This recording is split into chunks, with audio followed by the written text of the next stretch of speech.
Whispers of the Windy City, a Chicago October tale. An October story of mystery, memory, and light in the heart of Chicago. The chill of October had settled deep into the streets of Chicago. The wind howled between the towers of glass and steel, carrying with it whispers of stories long remembered and others almost forgotten. Pumpkins sat on porches, the smell of caramel and roasted nuts drifted through the air, and yet, something else moved quietly beneath the city's usual hum. This year, the season of spooky would not bring fear to Chicago. It would bring wonder. The light on Lake Shore Drive. It began with a flickering glow on Lake Shore Drive. Each night, just as the clock struck midnight, a golden light shimmered above the waves. Some said it was a ghost, others said it was a reflection of passing cars. But 12-year-old Eli Martinez, who loved photography, decided to find out for himself. With his camera slung around his neck and his heart pounding with excitement, he followed the glow one windy night. It led him to an old, unused lighthouse on the edge of the shore, its glass cracked, its door half open. Inside, Eli found a note tucked beneath a rusted lantern. Let this light always shine for the lost, that they may find their way home. That night, as the moonlight glistened on the dark waves of Lake Michigan, Eli understood, the light wasn't haunting the road. It was guiding it. And somehow, the spooky story everyone feared had become something sacred. The mystery at Grant Park. Across the city, artist Maya Jefferson spent her afternoons sketching the skyline from Grant Park. But lately, she'd noticed something strange.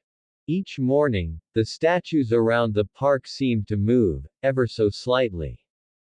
A turned head here. A pointing hand there. On Halloween Eve, she stayed late to see for herself. When the clock neared midnight, a soft mist rolled in from the lake, and under the silver moonlight, the statues began to stir. Maya watched in awe as they slowly gathered around a weather-worn memorial stone hidden behind the fountain. With gentle movement, they brushed away the fallen leaves. Beneath the dirt and time, she read the inscription, "To those who built this city with heart and hope, we remember you."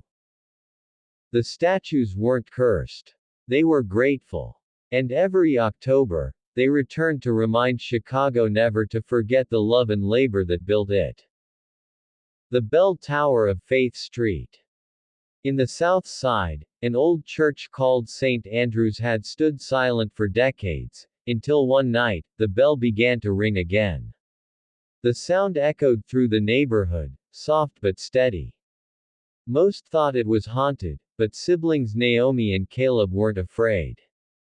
They believed everything had a purpose, so they decided to climb the old tower.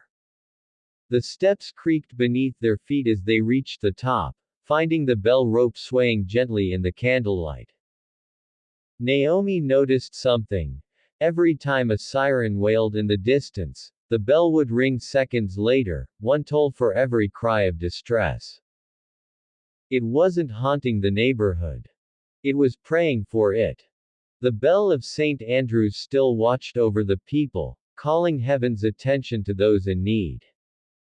The whispering wind of Wacker Drive. Downtown, 13-year-old Lucas Chen helped his father open their cafe on Wacker Drive every morning. But one early dawn, a cold gust swept through the streets, carrying faint whispers that made him pause.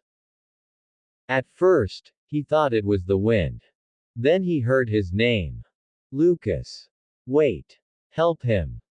Startled, he turned just in time to see an elderly man trip on the curb, his papers flying into the street. Lucas rushed to help, pulling him back onto the sidewalk just before a car sped around the corner.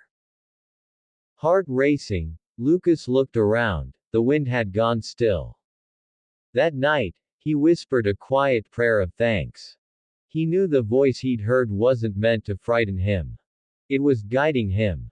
Protecting him. The midnight train at Union Station.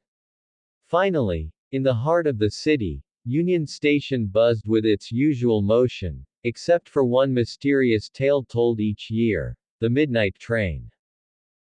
On Halloween night, Mr. Daniels, a janitor who worked the late shift, saw it appear for the first time.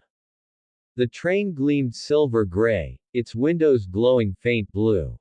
No passengers waited for it, yet its doors slid open with a soft hiss. Curiosity overcame him, and he stepped aboard. Inside, he found people dressed from many eras of Chicago's past, smiling gently, peaceful and quiet. A woman in 1920s attire handed him a folded note that read, "Tell them, hope never dies. Keep loving, keep forgiving, keep believing." Before he could speak, the train faded into the dark tunnel, leaving only silence and a faint glimmer of light behind. Epilogue. The City That Remembers. By morning, the stories spread through every neighborhood, of a light that guided travelers, statues that remembered love, a bell that prayed, whispers that protected, and a train that carried hope. Chicago looked the same, but somehow, it felt different. People smiled more. Strangers helped each other across the street. Families lingered a little longer on their porches. And when the October wind rushed through the streets, it seemed to whisper softly between the buildings, "In every shadow, there is light." The end.